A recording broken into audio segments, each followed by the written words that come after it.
2 महीना पहले ही जो पूर्व मुख्यमंत्री थे चंपैदा, उनके कार्यकाल में ही समीक्षा बैठक हुई थी और उसी समय हम लोगों का 15 अगस्त का नियुक्ति पत्र वितरण किया गया। उस समय हम लोग पूर्व जो मुख्यमंत्री थे उनके पास गए और बताए बोल बहुत जल्द हो जाएगा। उसके बात हो गई यानी चंपैदा से? हाँ, चंपैदा से बात हुई थी और हाँ 1 मिनट के आसपास बात हुई। क्या लगता है कि अगर अभी चंपई सोरेन दा होते, हेमंत सोरेन मुख्यमंत्री नहीं होते, तो आपकी बात अभी तक अमली जामा पहना दी जाती, रिजल्ट आ जाता, आप लोग को नौकरी सही तरीके से मिल जाता?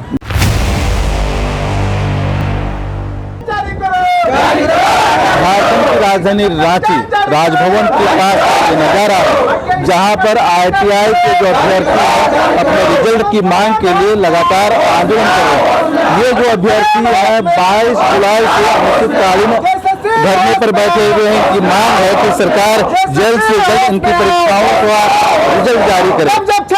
बताएंगे आप लोगों का जो ये धरना है अनिश्चितकालीन के लिए आप लोग बैठे हुए हैं, आखिर दिक्कत क्या है?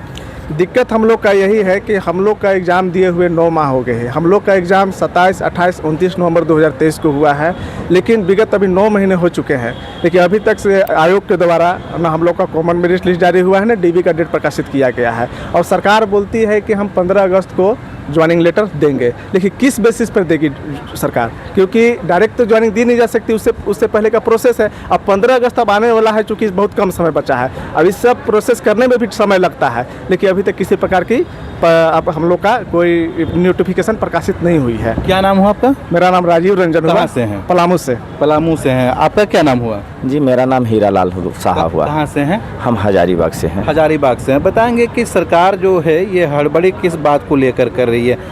15 अगस्त को अब नियुक्ति पत्र बांटेगी और आप लोग का अभी रिजल्ट नहीं आया है, बिना कुछ क्लियर के अगर होता है तो क्या गलत आपको लगता है? देखिए, सरकार की हड़बड़ी नहीं है, हम ये स्पष्ट बता रहे हैं। सरकार की ये घोषणा 2 महीना पहले ही जो पूर्व मुख्यमंत्री थे चंपैदा, उनके कार्यकाल में ही समीक्षा बैठक हुई थी और उसी समय हम लोगों का 15 अगस्त का नियुक्ति पत्र वितरण किया गया। उस समय हम लोग पूर्व जो मुख्यमंत्री थे उनके पास गए और बताए बोल बहुत जल्द हो जाएगा। उसके बाद श्रम मंत्री जो हमारे विभाग के सत्यानंद भोक्ता सर जो हैं उनके पास गए, उनको सारा कुछ बताया कि सर आप बोल रहे हैं कि 15 अगस्त का नियुक्ति पत्र वितरण किया जाएगा और आपके हाथों से हम लोग लेना चाहते हैं, लेकिन आप बताइए कि 9 महीना हो गया है, अभी तक कॉमन मेरिट लिस्ट नहीं आया है, तो क्या लगता है कि 15 अगस्त को वितरण हो जाएगा, हम लोग को नियुक्ति पत्र मिल जाएगा? इसलिए इसको गंभीरता से लीजिए और JSSC को सख्त आदेश दीजिए कि जल्द से जल्द कॉमन मेरिट लिस्ट जारी करें। तो उनने बहुत गंभीरता से सोचा, हाँ बहुत पॉइंट की बात बोला है। तो हमने वहाँ बोला कि सर आपको नियुक्ति जब बांटना है आप बांटिए, लेकिन common merit list document verification करके फाइनल रिजल्ट जारी रहेगा तब तो नियुक्ति पत्र बांट सकते हैं ना। तो उनको सारा कुछ बताएं, बोले अच्छा ठीक है देखते हैं, और बोले कि गंभीरता से देखते हैं। आज 1 महीना हो चुका है, लेकिन कॉमन मेरिट लिस्ट जो आज से 2 महीना पहले आश्वासन मिल रहा था वही आश्वासन आज भी है। अब भी वर्तमान समय में हम लोगों ने माननीय मुख्यमंत्री से मिलने का पूरा कोशिश किया, लेकिन उनकी बिजी शेड्यूल रहने के कारण नहीं मिल पाए, लेकिन उनका OSD साहब से मिले। उन्होंने बोला कि इसका जो कार्य प्रोसेस है वो हम बढ़ाते हैं।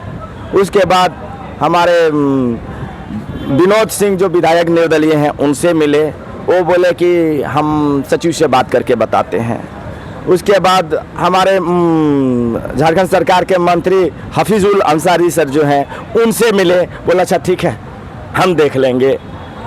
CP सिंह जो यहाँ रांची के जो विधायक है उनके पास गए तो उन्होंने बकायदा सारा कुछ समझे और बकायदा लेटर फॉरवर्ड किए और हम लोगों को एक रिसीविंग दिए और बोले कि एक JSSC पहुँचा दो अपने से लेटर लिख करके। अब JSSC हम लोगों ने पहुँचा दिया। उसके बाद यहाँ पे अभी फिलहाल हाँ दीपिका पांडे जो मंत्री हैं उनके पास गए, उन्होंने ये भी बोले हैं कि नियुक्ति पत्र 15 अगस्त को बांटना है। एक बात बताइएगा, इसके पहले जब चंपई सोरेन जी मुख्यमंत्री थे, हाँ, तो उनसे मुलाकात करने में, बात बताने में क्या आपको इतना ही समय लगा था, इतना ही मेहनत करना पड़ा था? अरे वाह, वहाँ पे तो हमें आधे 9 जून था, 9:30 बजे सुबह हम लोग वहाँ पे कतार में थे। परमिशन हम लोग उतना अरबी पैरवी वाले तो है नहीं कि कोई फ़ोन कर दे या कि अंदर से बुलाया जाए। 1:30 बजे तक गेट पर टिके रहे कि किसी भी प्रकार से तो कोई आश्वासन संयोग से हमारे साथ सरायकेला से ही एक साथी आए हुए थे, वो बोले कि ऐसे, तो वहाँ से फिर गए, तो फिर अंदर गए। अंदर में भी लंबी बातचीत लोगों के साथ हो रही थी।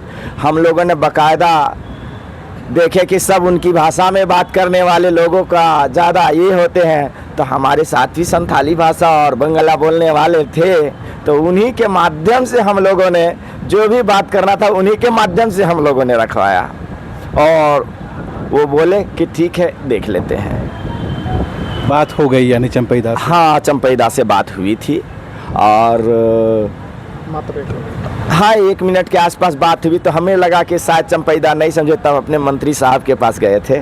आप यहाँ पे तमाम सत्ता पक्ष के मंत्रियों से मिले, विपक्ष के कुछ विधायकों से भी मिले, हाँ। लेकिन मुख्यमंत्री से नहीं मिले। अगर मुख्यमंत्री से बात हो जाती, किसी तरह का सकारात्मक बात आता, तो आप यहाँ पर धरना पे बैठते? क्यों बैठेंगे? हमें स्पष्ट चाहिए कि जो 9 महीना में कॉमन मेरिट लिस्ट जारी नहीं हुई है, वो कॉमन मेरिट लिस्ट जारी कर दें। आप नई वार्ता कीजिए, नहीं मिलिए, बिजी शेड्यूल है। जेएसएससी सचिव और अध्यक्ष को आप सख्त निर्देश आदेश दे दीजिए कि जो रिजल्ट पेंडिंग है उसका रिजल्ट प्रकाशित कर दे। हम लोग यहाँ वही चाह रहे हैं। 36 साल एज हो चुका है, शादी ब्याह हो चुकी है, बाल बच्चे हैं, माँ बाप बुजुर्ग हो चुके हैं, और इस एज में पढ़ाई करके ऑल ओवर इंडिया का कंपटीशन था, तैयारी किया हूँ, पढ़ाई किया हूँ, टारगेट रखा हूँ जितने भी कम्पिटेटिव आएगा, अगर 930 पोस्ट में अगर 1 सीट होगा तो मेरा होगा। इस लेवल का मैंने अपने एक रूम में पैक होकर के पढ़ाई किया हूँ। पढ़ाई करने के बावजूद भी आज रिजल्ट के लिए इतना तरसना पड़ रहा है। इसकी तैयारी करने के लिए हमारा पूर्व में जो जॉब था उसको भी मैंने त्याग दिया हूँ। आज लगभग 1.5 साल हो चुका है, जॉब पकड़ेंगे रिजल्ट खाली हो जाएगा। क्यों? इस कारण से अभी तक जॉब नहीं, हताश हूँ, निराश हूँ, बहुत स्थिति खराब है। एक बात बताइए, 22 तारीख से आप यहाँ पर धरने पे हैं जी, और आज लगभग 1 सप्ताह हो गया दिन है। सरकार अगर नहीं सुनती है, अभी सत्र भी चल रहा है, तो क्या आगे का रणनीति है? अभी फिलहाल सत्र में हम लोगों की आवाज़ उठाने के लिए सभी विधायक, सत्ता पक्ष हो या विपक्ष हो, सभी के पास जा रहे हैं। और आगे की रणनीति से पहले हम यही कहते हैं, सरकार के जितने भी सत्ता पक्ष, विपक्ष, जितने भी विधायक हो, जितने भी मंत्री हो, जितने भी अधिकारी हैं, सभी से आग्रह करते हैं, विनती करते हैं कि हम लोग झारखंड के माटी के लाल हैं, और हमारे मुख्यमंत्री भी कहते हैं कि हम झारखंड के लाल हैं। वाकई अगर झारखंड के लाल हैं तो सख्त निर्देश दीजिए, और हम जो भविष्य जो है हम लोगों का बना दीजिए। क्या लगता है कि अगर अभी चंपई सोरेन दा होते, हेमंत सोरेन मुख्यमंत्री नहीं होते, तो आपकी बात अभी तक अमली जामा पहना दी जाती, रिजल्ट आ जाता, आप लोग को नौकरी सही तरीके से मिल जाता? देखिए, इस पे हम किसी भी प्रकार का कमेंट नहीं कर सकते हैं, क्योंकि ये माननीय मुख्यमंत्री महोदय का है। हम लोगों को रिजल्ट चाहिए। ये कैसे कहें कि चंपईदा रहते तो उनके कार्यकाल में हो जा रही है, तो इनके कार्यकाल में नहीं होगा। ये हम इस पर किसी प्रकार ये अभी किसी तरह का हेमंत सोरेन से पंगा नहीं लेना चाहते हैं, क्योंकि वो मुख्यमंत्री हैं, लेकिन ये बात तो साफ है, चंपई सोरेन से मिलना आसान है, लेकिन हेमंत सोरेन मुख्यमंत्री हैं, उनसे मिलना उतना आसान नहीं है। हर जगह पैरवी कर चुके हैं, लेकिन ये मुख्यमंत्री से नहीं मिल पाए हैं। तमाम विधायकों और मंत्रियों से मिल चुके हैं। अब हेमंत सोरेन जी के फैसले का इंतजार है। मानसून सत्र भी चलने वाला है। अब देखते हैं कि इनकी मांगें कब तक सुनी जाती है, इनका रिजल्ट कब तक आता है। को जब रिजल्ट आएगा तो वो कितना फेयर होगा, नियुक्ति पत्र जो मिलेगा वो कितना इनके हक में होगा। हर अपडेट आप तक पहुंचाएंगे। जुड़े रहिए लोकल खबर के साथ।